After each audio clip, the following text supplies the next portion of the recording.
Bom, depois de tanto quebrar a cabeça, consegui realizar a atividade do display de LCD.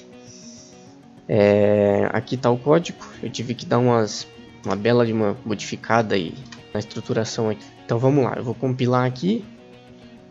Vou compilar. Ok, compilou. Agora vamos dar um reload aqui. Vamos lá. Começou, vou apertar para a direita. Apertando para a direita ele começa a ir para a direita.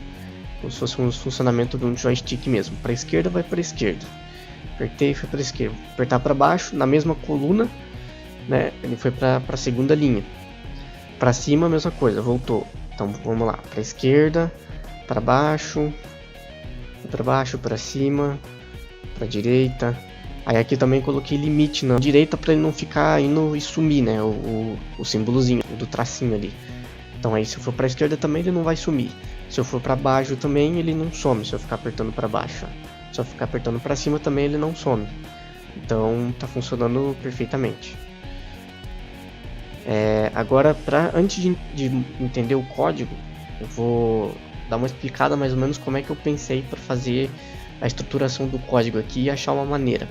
Eu fiz uma planilha aqui no Excel e a gente tem aqui toda a parte de hexadecimal como se fosse, entre aspas, o eixo X, né?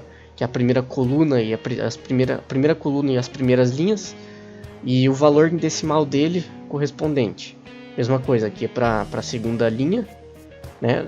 A segunda linha ali do display, e aqui é a parte decimal, correspondente ao valor decimal.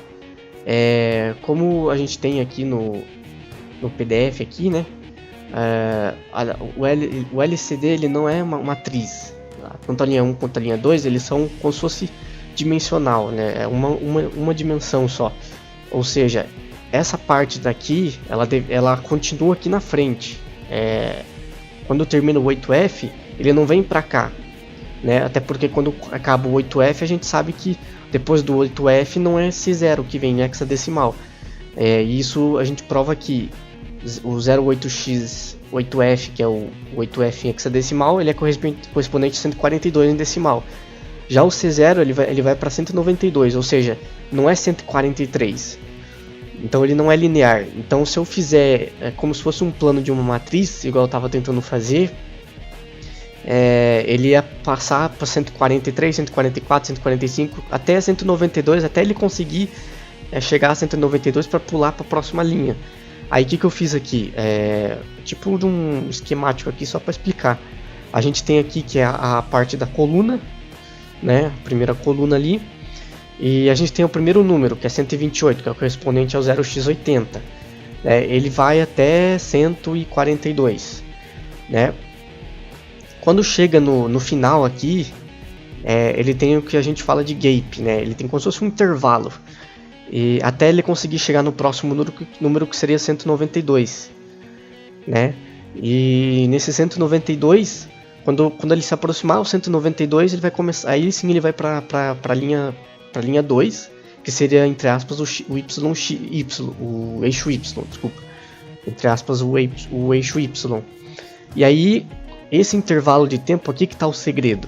Porque como ele é linear, né, ele vai contando até 192, você tem que tirar a diferença desse intervalo de tempo aqui para ele conseguir ir linear, né, para ele chegar no 142 aqui e já pular para o 192. Aí qual que é a ideia? É você pegar igual ao valor maior e tirar a diferença entre eles. Então vamos pegar aqui, por exemplo, vamos pegar esse valor aqui de 197. Vamos supor que ele vai escrever na posição 197. Então eu pego o 197, tiro a diferença do 133, vai dar 64. Esse 64 é o intervalo de tempo entre o último caractere daqui e o de lá, né? Esse intervalo de tempo.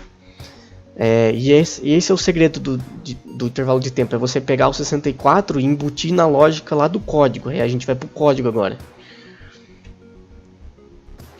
Vamos pegar aqui, ó. Aqui tá o segredo. Ó, na hora que eu apertar o botão, aqui é para ele não passar, né? Quando ele chegar na última linha lá, da primeira coluna, para ele não passar, né? A ideia aqui, aí ele conta A partir do momento que ele contou, né, já explico essa variável aqui. A gente vai pro botão esquerdo. O botão esquerdo e pro direito não muda nada, né? Ele continua sendo a mesma estruturação que eu estava pensando na semana passada, na aula. Mas quando a gente chega no botão de baixo, a gente tem que atribuir como se fosse y igual a 1. Aí aqui em cima atribuir ele como variável de y igual a 0 aqui, ó. Y igual a 0. Para ele começar no 0. Porque como se fosse ali onde eu coloquei no Excel, né? A gente tem aqui que essa parte aqui aqui é 1 e 2. Bom, aqui seria tipo 0 e aqui seria tipo 2 no código ali, né? Então a partir do momento que eu coloco aqui no botão baixo, ele vai iniciar como 1. Então quando for 1 ele vai, entre aspas, contar, né? O botão de 5, como o botão ele já começa em cima, né, na coluna de cima, então eu atribuo o valor a 0 a ele. Aí aqui embaixo é o restante do código, que é a parte para imprimir. Então se o botão for... aqui, deixa eu só explicar essa variável aqui. Essa variável aqui, esse var aqui que eu defini aqui em cima, é só para não ter que usar todo esse código aqui no meio. Ou seja, quando a variável for igual a 1, né, sempre que a variável for igual a 1, ele vai executar o que está aqui embaixo aqui, ó. Tá vendo só? Aí, ou seja, sempre que for uma variável, o var, né, ele sempre vai executar o que está aqui dentro. Então a gente meio que tira fora a necessidade de ter que ficar colocando para cada vez o laço de repetição do printf sempre aqui, né, para cada botão. Aí eu mando ele escrever o valor, né, para ele poder apagar, ó, sempre limpar para ele poder limpar todo o campo se tiver alguma coisa escrito, né? Aí ele envia o valor de x, que seria o valor correspondente ao valor hexadecimal, para ele poder escrever, para ele poder identificar a linha e a coluna, né, no caso. Aí ele manda imprimir. A mesma coisa acontece pro y0, né, que seria a linha 1, né, vamos supor, entre aspas, a coluna número 1, e o y igual a 1 seria para a coluna número 2, né.